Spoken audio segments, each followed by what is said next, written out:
प्रेम से बोलिए गणेश भगवान की जय, गजानन महाराज की जय।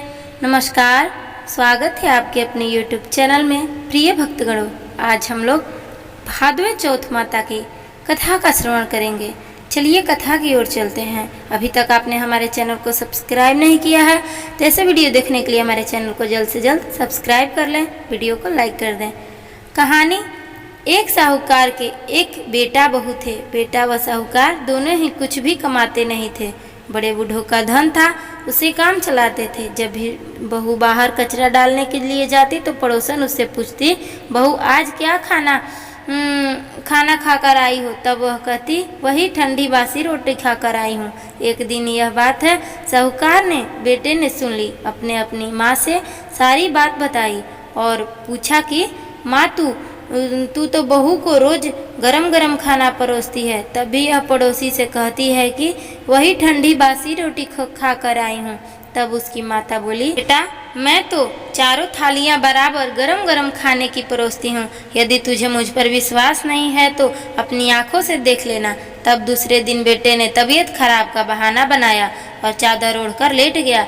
उसने देखा बहू ने गरम खीर खांड के भोजन के लिए बहू को नीचे उतरी तो बेटे ने उसका पीछा किया। पड़ोसन के पूछने पर बहू ने पड़ोसन से वही बात दोहराई।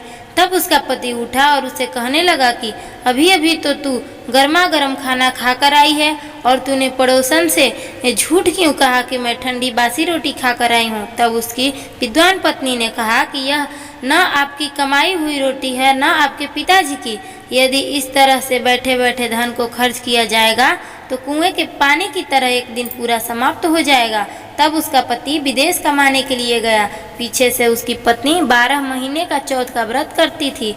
उसको परदेश में रहते हुए 12 वर्ष व्यतीत हो गए। चौथ माता व विनायक जी ने सोचा, अब इसके पति का घर बुलाना चाहिए, नहीं तो हमें इस कलयुग में कौन मानेगा, कौन पूजेगा। चौथ माता लड़के के सपने में जाकर बोली कि तू घर चला जा, तेरी पत्नी तुझे बहुत याद करती है। तब वह बोला कि मैं कैसे चला जाऊं, मेरे यहाँ बहुत बड़ा कारोबार फैला हुआ है।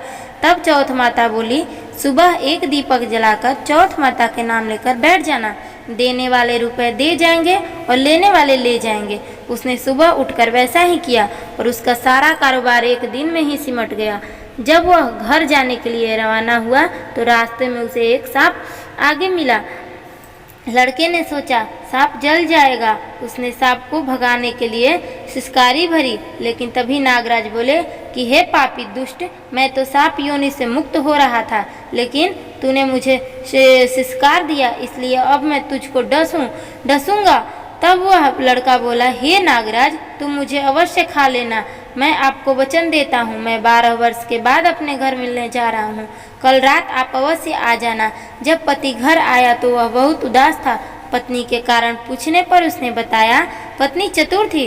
उसने एक सीढ़ी पर दूध का कटोरा रख दिया, दूसरी पर बालू मिट्टी बिछा दी, तीसरे पर फूल माला बिखेर दिए, चौथी पर इत्र छिड़क दिया, पांचवी पर मिठाई रख दी।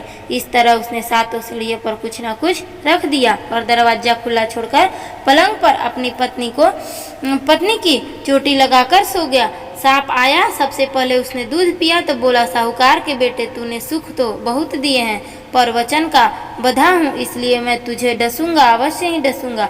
7 सीढ़ियों पर उसने ऐसा ही कहा। जैसे ही वो उसको हंसने लगा, चौथ माता और विनायक जी ढाल व तलवार बन गए और उस सांप के 4 टुकड़े कर दिए। पूंछ का एक टुकड़ा लड़की की जूती में जा गिरा। सांप ने सोचा कि जब यह जूता पहनेगा तब इसको डस लूँगा। तभी वहाँ बहुत चींटियाँ आ गई। उन्होंने कहा, यह स्त्री हमें रोज शक्कर व आटा खिलाती है, इसलिए इसकी रक्षा करनी चाहिए। चींटियों ने उस पर हमला कर दिया और उसकी पूंछ को पोली कर दी। जैसे ही सुबह हुई वह खून ही खून हो रहा था। माँ ने सोचा, मेरे बेटे बहू को किसी ने मार न दिया है, इसलिए वह चिल्लाने लगी। तभी बेटा बोला कि माँ खुशियाँ मनाओ, आज हमारा बैरी दुश्मन मर गया है। और पूछने लगा कि मेरे पीछे से मेरी दीर्घ आयु के लिए कोई उपाय किया था क्या? तब माँ बोली, मैंने तो कुछ भी नहीं किया था। पत्नी से पूछने पर पत्नी बोली कि 12 महीने की चौथ माता का व्रत करती थी, इसलिए चौथ माता विनायक जी ने हमारी सहायता की है। तब सास बोली, यह झूठ बोलती है, रोज मैं इसे 4 बार रोटी देती हूँ, तो फिर इसने चौथ माता का व्रत कैसे किया? तब बहन बोली, एक बार गाय को खिलाती, एक मेहतरानी को देती, और जब एक जमीन में गाड़ देती। शाम का खाना मैं चंद्रमा को अर्घ देकर खाती। यदि विश्वास नहीं है तब पूछ लो। तब गाय माता से पूछा, वो बस हंसने लगी और पलाश के फूल में उसके मुंह से गिरने लगे। जमीन में खोद कर देखा तो रोटियां की जगह सोने के चक्कर थे। मेहतरानी से पूछा तो उसने भी हाँ भर दी। हे चौथ माता, उसके पति की आपने जैसे ही रक्षा की है, वैसे ही हम सब के भी पति की रक्षा करना एवं हमारी सभी मनोकामनाओं को पूर्ण करना। आज की कथा यहीं पे समाप्त हो रही है। आपको यह कथा कैसी लगी? अच्छी लगी तो हमारे वीडियो को लाइक करके चैनल को सब्सक्राइब कर दीजिए। हो सके तो कमेंट बॉक्स में अपना राय जरूर दीजिएगा।